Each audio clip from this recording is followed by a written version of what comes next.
দেখলাম 1 বছর আগে মারা যাওয়া আমার স্ত্রী আরবি আমার পাশে বসে আছে।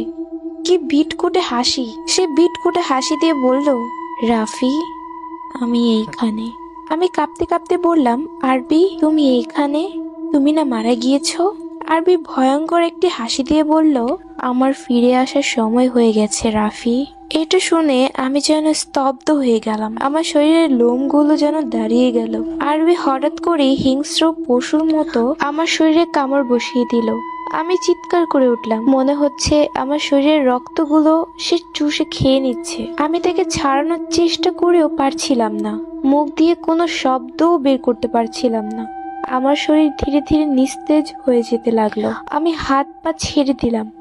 আমি মারা যাচ্ছি সেটা আমি বুঝতে পারলাম। তারপর আমার আর কিছুই মনে নেই। যখন চোখ খুললাম তখন দেখতে পেলাম আমি লাশের খাটিয়ায় শুয়ে আছি।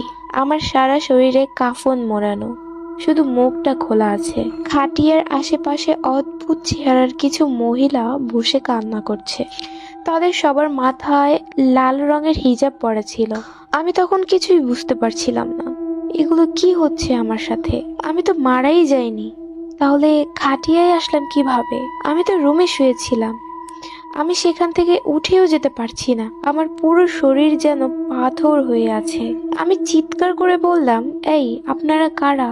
আমি মারা যাইনি, আমাকে এখান থেকে বের করেন। এটা শুনে সেই মহিলাগুলো কান্নার শব্দ আরো বাড়িয়ে দিল।